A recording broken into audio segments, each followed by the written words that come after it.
Well, I may as well turn on my light because it's 21st of February, Rabbi Levitt, Pele Yoetz. okay. So let's see. We were in the middle of shiftless, and we brought this Gemara in Bava Metzia.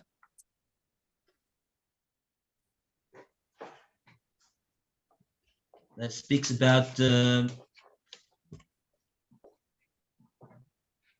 three things. Gemara Bava Metzia says, Amar Rav Yehuda Mar Shmuel, Bahani Talas Mili, in these three matters, Abdei Rabban, Demeshanu b'milai b'dibure. These three matters, the Rabbanan would say other than what the truth was. So we're focusing on this matter of Masechta, and I saw another perush from the Rabbeinu Hananel. You may have the Rabbeinu Hananel in your Gemara and Bava Metzia on the right hand side, far right hand side, to the right of Tosus. Rabbeinu Hananel says the Masechta Shekora the Amar Eini Yodea.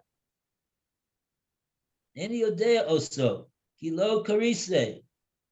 Kagon Zeh Loi Maksikinan Le Bishikri.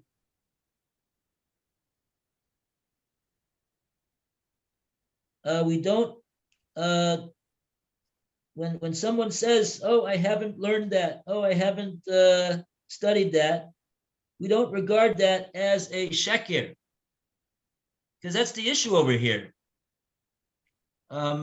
Is he allowed to say this? There's a prohibition of midvar sheker ticha, and if he has learned it, so it's a sheker l'chora to say that he has not.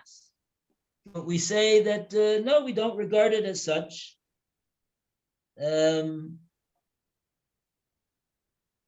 Abed Kirabanan, the Amre, he's conducting himself like the Rabbanan. The Amre that they say, La'olam lomad l'shoncha loima eni yodea. La'olam. La'olam, a person should teach his tongue to say, Eini Yodea, I do not know. So this that it says over here, La'olam, it sounds to me like he's saying that's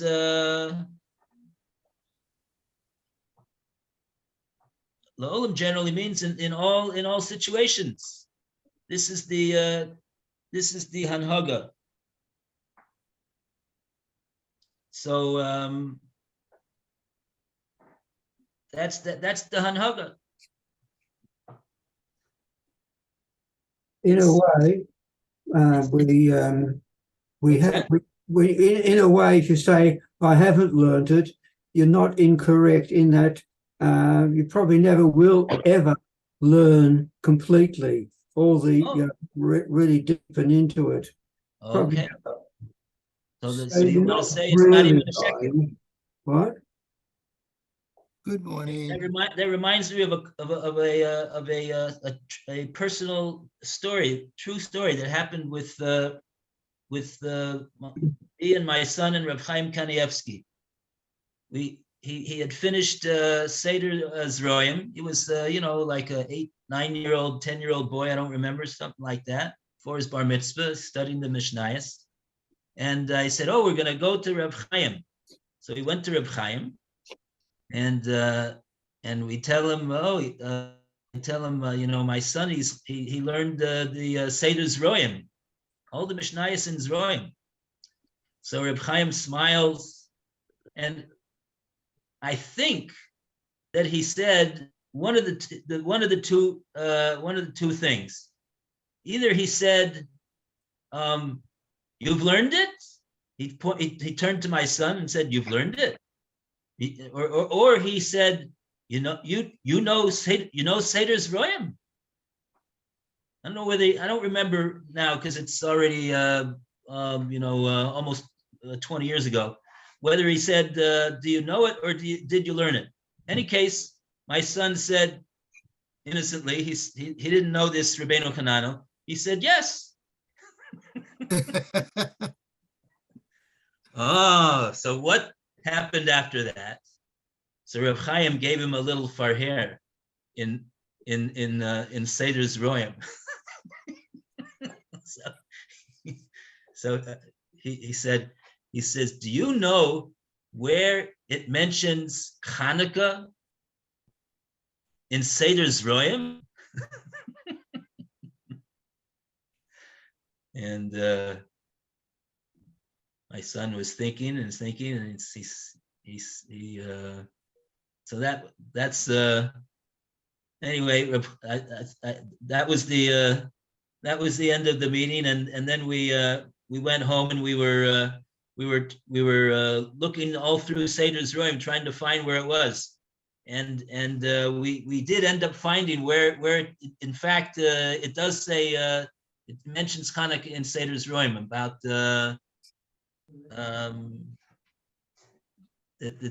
time for the giving of the of doing the Bikurim is from I believe that's where it was that we found it from you have until Hanukkah. I think that's where it mentions it. We found it. So I think we wrote back to him, and we said, yeah, we looked it up and we found it. Anyway, so that was the story. So that's what Roy is saying. Even when one says he doesn't know, right? Because he doesn't know Seder's Royam like Reb Chaim knows Seder's Royam. And if you would ask Reb Chaim, do you know Seder's Royam, Reb Chaim? He would say, he would quote this Rabbeinu Hanano. That's what he would say. I would imagine that's what he would say. Or he would just say, "Avada nicht." Certainly, I don't know all there is to know about Seder's Royam. Okay. So you want to know whether it applies to other types of knowledge, other fields of knowledge. I would imagine that it does. I would imagine so. Unless because the svara is the same. The svara is the same. Whether it's knowledge of Seder's Royam, whether it's knowledge of science, or whether it's knowledge of whatever it is, it's the same rationale for saying I don't no is the same. It would seem to me. So why does it say there are three things?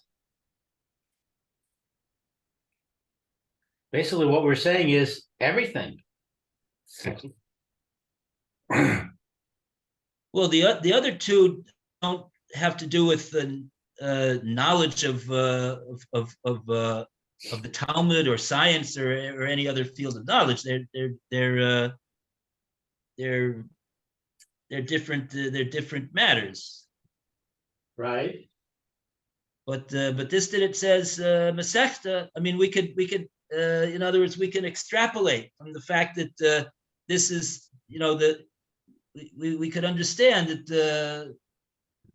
to extrapolate to other types of knowledge as well. That this rationale,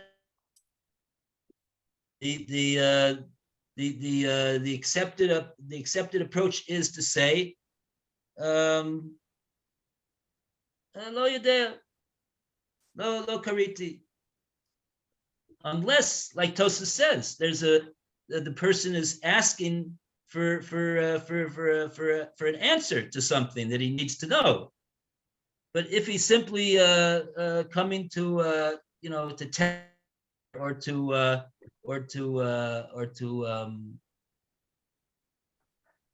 he doesn't really have any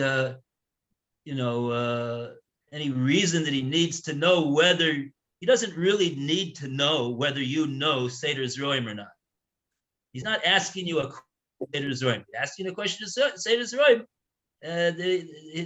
He wants to know what the answer is. You can tell him. You don't need to say, I don't know. That's why it says over here, do you Masechta? Do you know this whole Masechta? Do you know the whole Masechta above? Do you know the whole Masechta above Metzia? You know the whole Masechta of Baba Kama? It's like, what's the difference whether I know it or not? You're not. It's not a question that you're helping the person learn something, or you're or he needs to know how to conduct himself. He needs to know a halacha. He's asking a question that is neither here nor there. So to say that you know is what's the point of it? To show yourself as somebody who knows? What's the point of that? Is there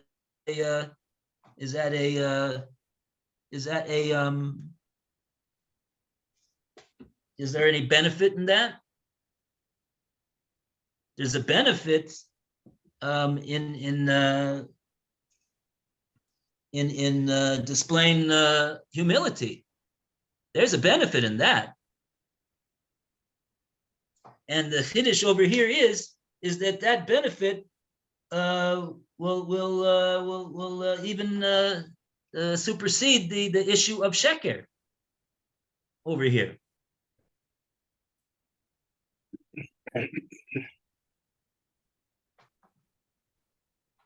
A person doesn't, in other words, have to, if he's a very concerned about the issue of sheker, this Gemara is saying that he doesn't need to be concerned with that. That's an acceptable practice. Teach your tongue to say that you don't know.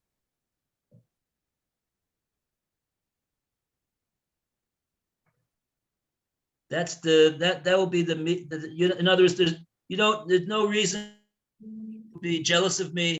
There's no reason to feel overwhelmed by me. There's no reason to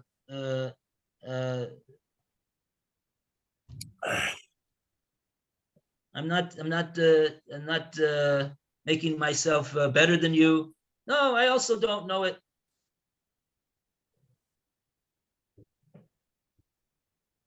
That's the anivus, I think, that Rashi's talking about.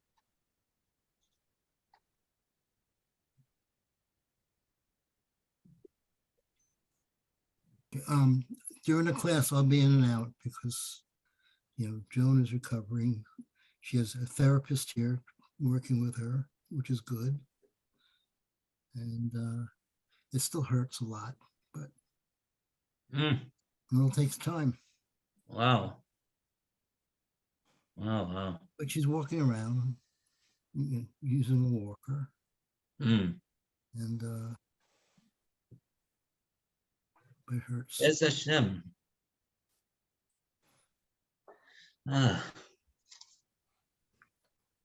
Is she taking something for the pain? Yeah, some of these, she doesn't want to take in narcotics, so She'd rather not do that. The lighter thing, and it doesn't help that much. All in time. At least she only has 2 hips. Oh, this was on the other hip. Yeah. Oh, that's how it works.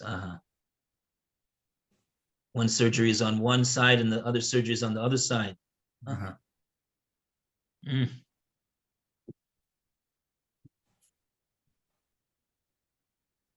But the other side doesn't hurt. Well, it still hurts a little bit. But, Oh, really? Oh, boy. A little. um, Mm.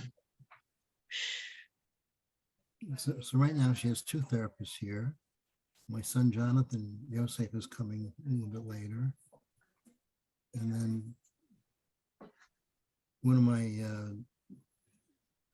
granddaughters will come in the afternoon and help a little bit. Well, she has a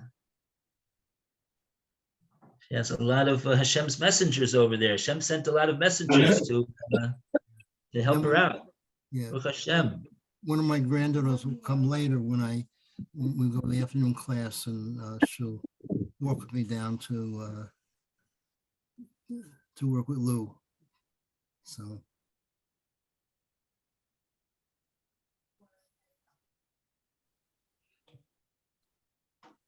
Okay. Okay. For Shleiman, Basuras Tevos, and feel better. Gesund and stark, healthy and strong. Right. Okay.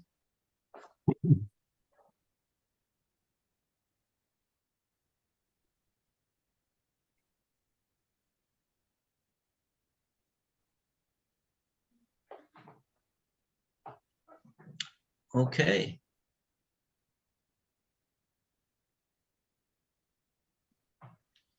So that's that Gemara. Bava Metzia Chaf Gimel Amud Beis. And with that, we have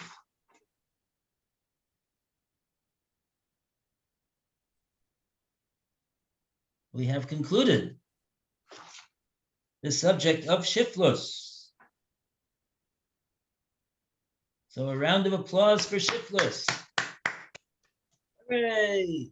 And now we go to Shtika on the lower half of page 322. We call upon Roy to start the reading for Shtika, please.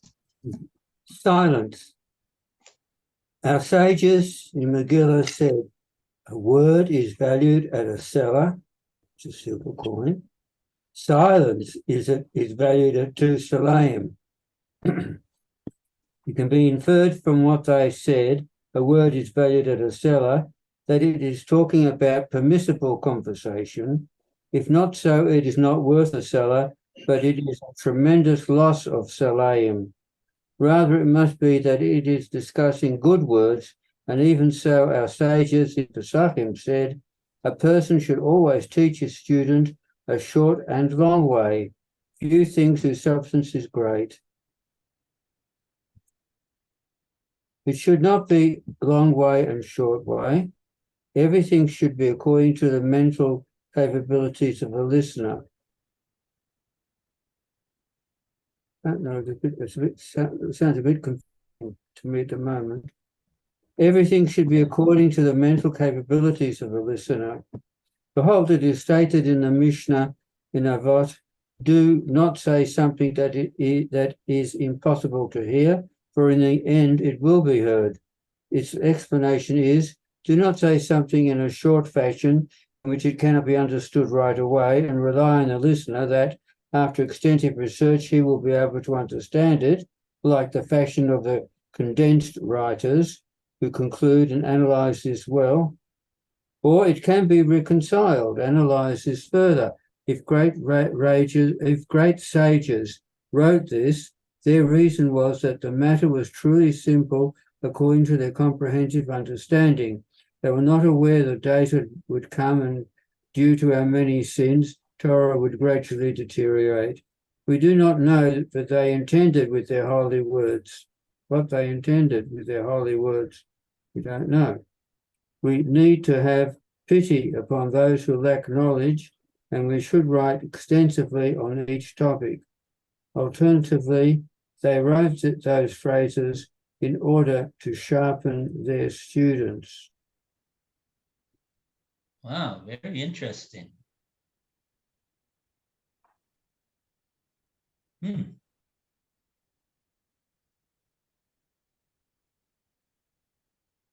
I mean, we always praise Rashi for the fact that his he says he says what he has to say in the least number of words possible. But of course, we have to say it that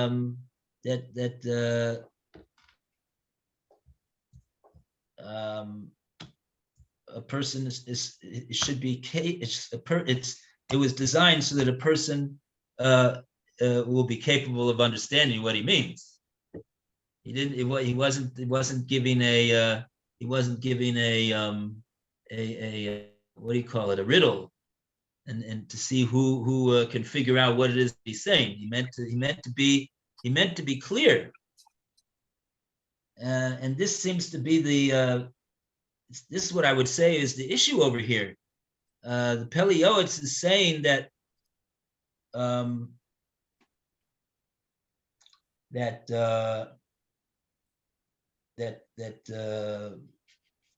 isn't the Pele Yoetz saying that to say more words will be better understood for the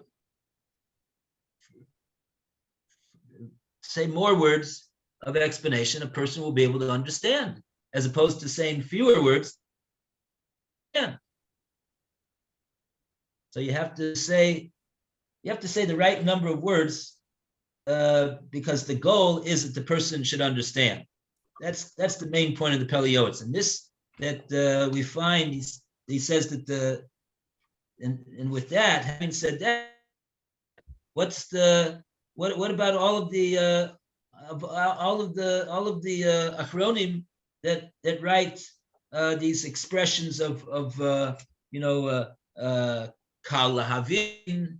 Oh, this is easy to understand, and you're saying to yourself, oh yeah, it's easy to understand. This is not what's he talking about? He didn't explain it the whole thing. We have to figure out, we have to unravel what it is that he means. And he's telling us it's easy to understand. We don't need to speak any more words. So he's saying that we can't accuse our holy commentators of not wanting to reveal to us what the truth is so that we can understand it. It must be, he says, that they truly thought that the matter was simple and straightforward, and it didn't need further words of elaboration, explanation. And so they didn't dream that there would be a generation like us that we can't understand what they're saying. Okay. But that seems odd to me because he says they were not aware that days would come due to our many sins, Torah would gradually deteriorate. But the principle of the deterioration of knowledge over time, over generations is well known. So it seems to me that they did know that it would deteriorate and that people's understanding would be less in the future. Yeah. Right. Maybe they didn't realize how far that it could deteriorate.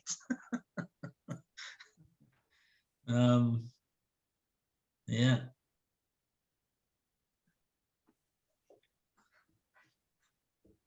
Right, like we know that in the Gemara, the whole Gemara is based upon the fact that the whole Seder of the Gemara, and a Morris says a statement, and then the Gemara pipes up and challenged what the Amora said.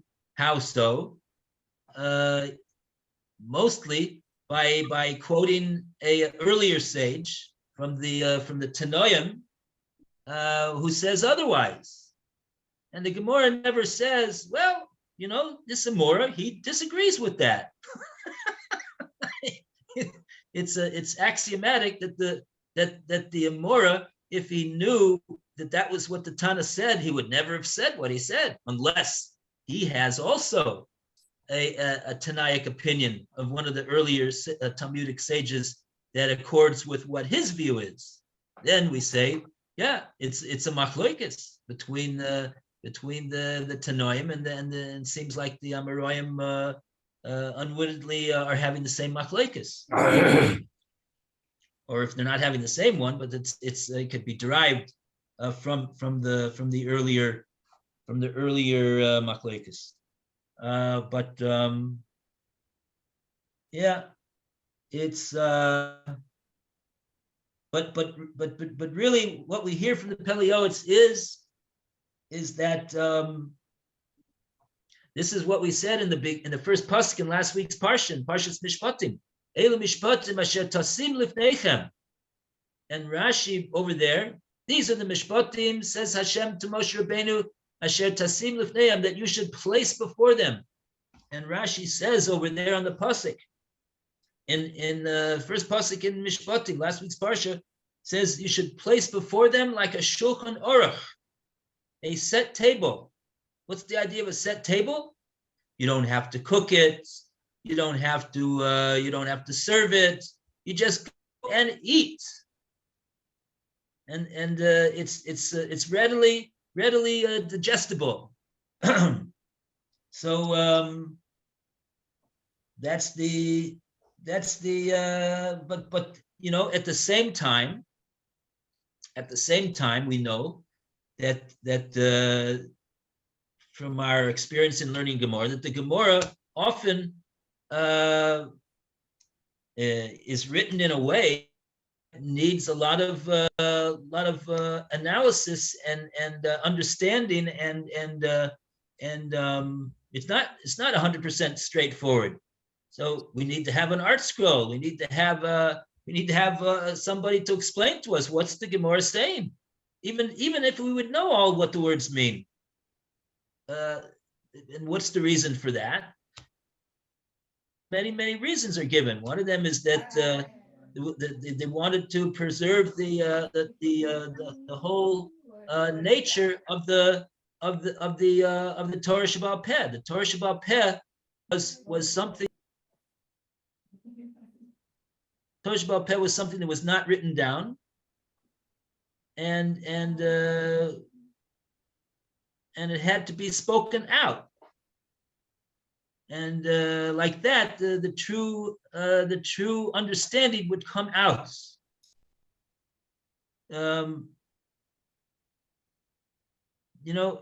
Somebody with an analytical mind, he could read a book and he could say, what did the author mean by that? And what did he mean by that? And what does he mean like this? Does he mean like that?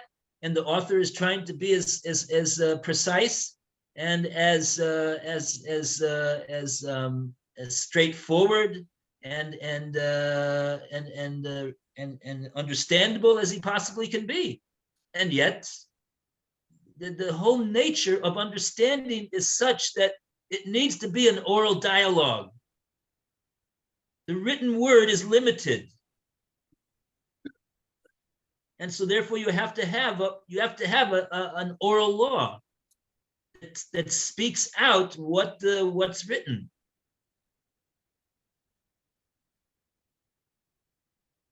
It's the nature of the attaining of the knowledge. Okay. Isn't there also, Rabbi, an idea that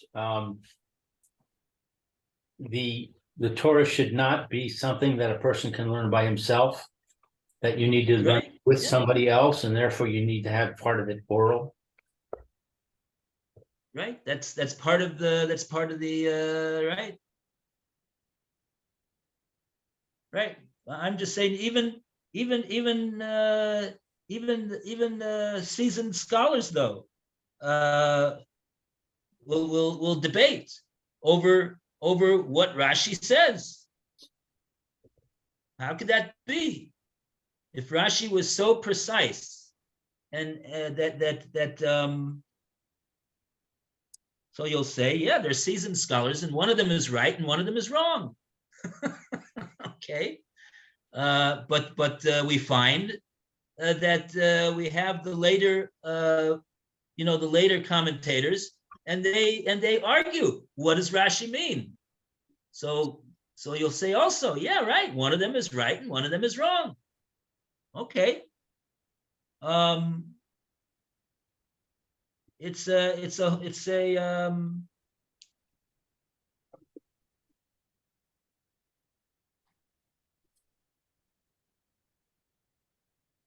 I'm just, in other words, if we would have Rashi in front of us and we would say, Rashi, did you mean like this, or did you mean like the way the Rishash understands you, or do you mean the way that the Maram understands you? So when we get Bez Hashem to Olam Haba in the Mesifta Birakia, the Yeshiva Shalmala upstairs, we'll be able to ask Rashi. Rashi, did you mean like the Rishash, or did you mean like the Maram? And he'll tell us.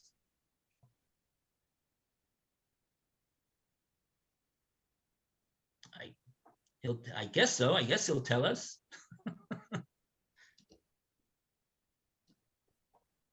Or he'll say, well, there's something to what the Rishash says, and there's something what the Maram says.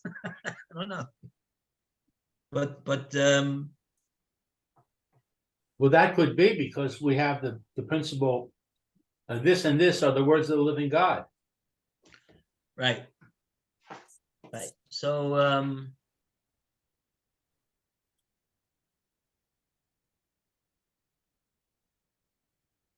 I think sometimes it's a big subject. It's a big subject. I think sometimes, Rabbi, when you have a machlokas,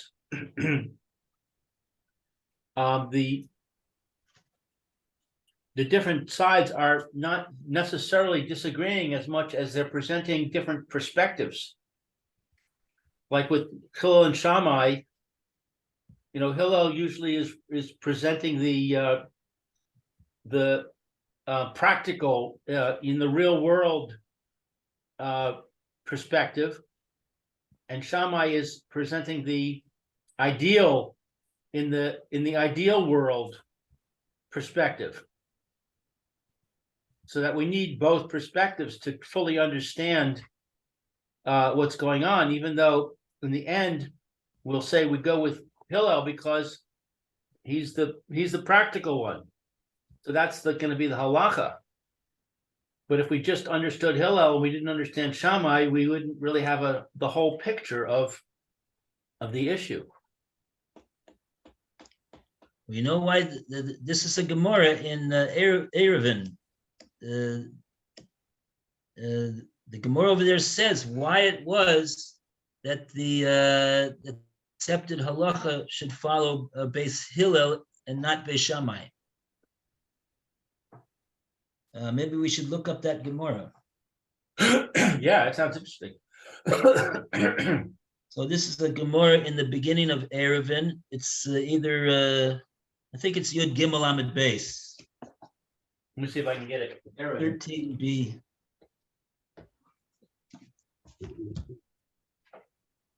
I saw it fairly recently.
Amar of Abba, Amar Shmuel, Shlosh Shanim. I haven't got a.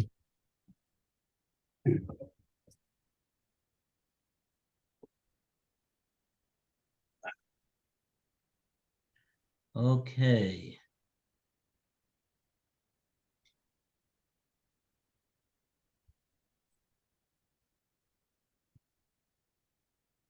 Hmm.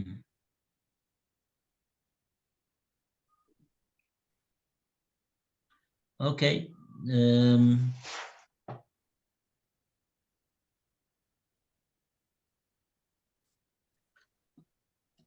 So I guess the Gemara that we're looking for it starts 1, 2, 3, 4 lines from 4 narrow lines up from the wide lines.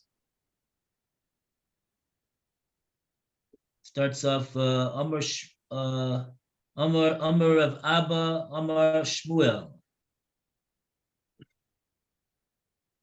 First word in the line is Ka'avid.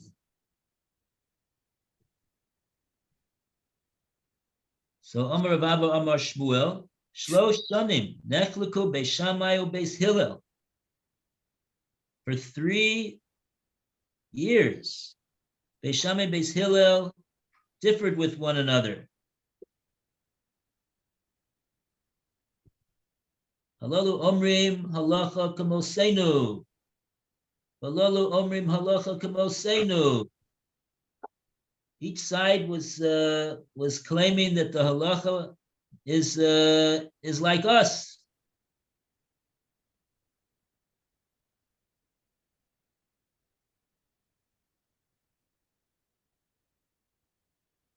And what's the note over here? The aleph.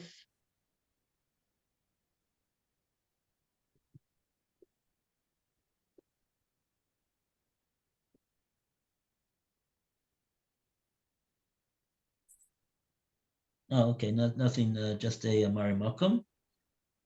There's a Rebbe Kiva Eger. Anyway, let's just see what the Gemara says. No corrections in the text. Yoetz Basko, the Amra, Elu ve'elu, Divrei Elokim Chayim, Pain. V'halacha k'beis Hillel.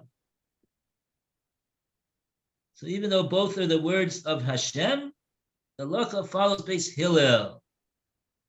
Ask the Gemara, V'chi me'achash elu ve'elu divrei Elokim Chayim, mipnei ma zochu Beis Hillel likvoa halacha kamosan. Why was it, says the Gemara, that if Beis Shammai would seem to be equally correct in what he says, why then is the halacha follow Beis Hillel and not Beis Shammai? So the Gemara says, Mipnei shenochin v'aluvin hayu. Beis Hillel, they were nochin and aluvin. What exactly is Rashi the Gemara referring to over here?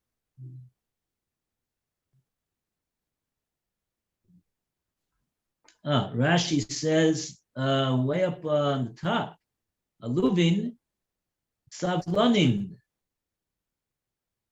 They had a lot of savlanas. They were able to, they had a lot of savlanas.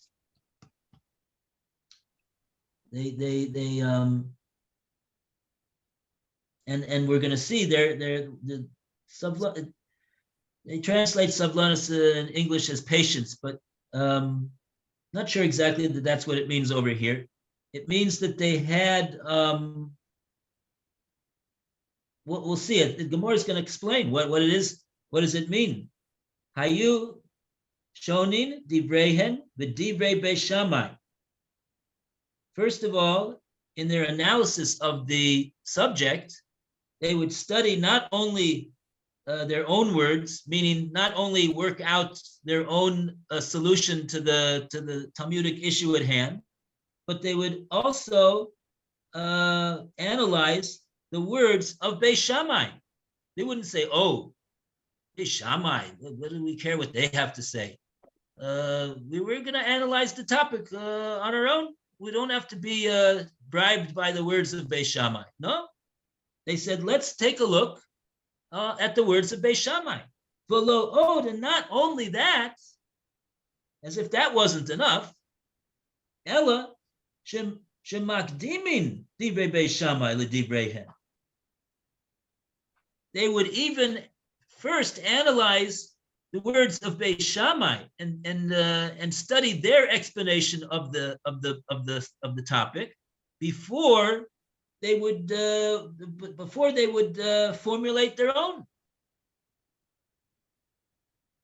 Also, and this is the Rashi over here. Shonin divrehen v'divrei Beis Shammai. Rashi says, "Kishahayu Beis Shammai mevin raya l'divreihem min haTorah, uBeis Hillel mevin raya mimikra acher." When Beis Shammai would adduce support for his position from the Torah, and Beis Hillel, for his parts, would adduce support from a different pasuk in the Torah. V'hayu Beis Hillel dorshin es hamikra shel Beis Shammai lama ba v'lo haya kal ben lama ba v'lo haya kal beinehem v'oso sheshaninu b'meseches brachos.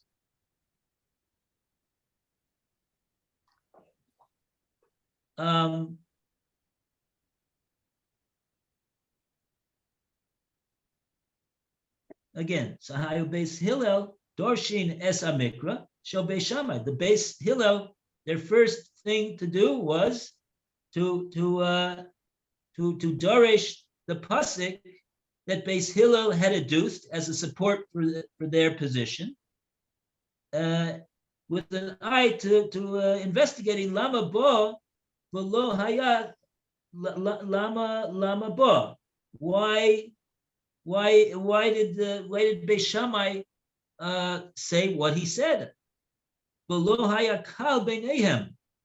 And the view of Beis Shammai, their view of this pasuk that he had brought, was not a light matter in their eyes. Like those that we learn about in another Masechta, in Brachos. Beis Shammai omrim be'erev kol adam yita v'yikra u'b'boker ya'amod shenema b'shachbecha uvkumecha. Oh, this is the discussion over here in the beginning of Brachos about the din of Kriyishma. How is one supposed to say Kriyishma of the evening? And Beis Shammai said, Beis Shammai omrim be'erev kol adam yata v'yikra. A person should incline himself. In other words, to lie down and lay and say the Kriyishma in that position. U'b'boker, and in the morning, for the morning Kriyishma, Ya'amod, he should stand up and say it in that position. Shenemar, like it says in the pasuk, B'shachbecha uvkumecha, in your lying down and in your getting up, standing up. He took those words in the pasuk that we say in Kriyishma in a very simple, straightforward sense. Ubeis Hillel omrim kol adam kore kedarko. Beis Hillel said, no, a person could say the Kriyishma as he kedarko, as he's accustomed to, as is his way, meaning as he wishes. Shenemar, like it says, Ubalech lecha baderech. It says, and while you're walking on your way. So that doesn't sound like you have to say it reclining or standing up. So he proves from another pasuk that you could say it as you even on your even way. You could say it like that too. Im kain lama nemar b'shachvecha uvkumecha. So then why did the pasuk say in your lying down and in your getting up? That's not referring to the position that you must be in order to say the Krishma, but it's talking about what time of the day is the requirement to say the Krishma. It's a time-bound mitzvah. It's bound by a certain period of time. Only in a certain period of time in the morning and a certain period of time in the night can you say the mitzvah, can you do the mitzvah. So that's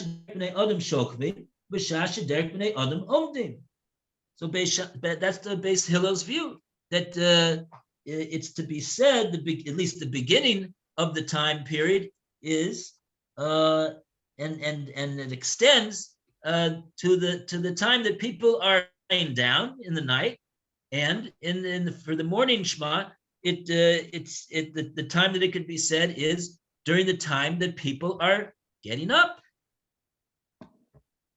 So it's very nice Gemara over here, and I think what Rashi is pointing out over here is that Beis Hillel formulates his position based upon his taking a look at as a response to what Beis Shammai was saying that the halacha was. So that was something that the Gemara pointed out is the reason why, because they were Nochin and Aluvin. They were humble and respectful of other people's opinions, and analyzed the opinion of Beis Shammai even before they completely formulated their own opinion, and like that the Gemara says that is going to be the superior approach to come to the halacha. So we want to go with that. We want to say that the halacha is like Beis Hillel for that reason.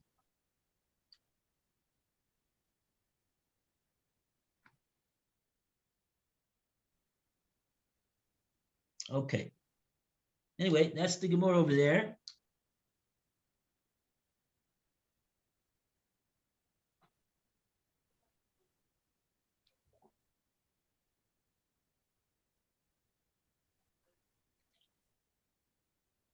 But yeah.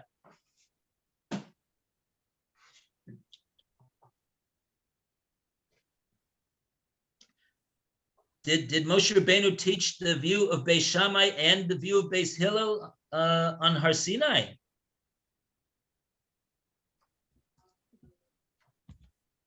How did Moshe Rabbeinu teach the mitzvah of Krishma to Klal Yisrael?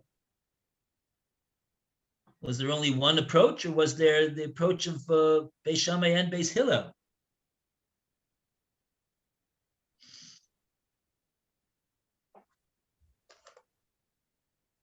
These are matters that need analysis, because there's another Gemara that says that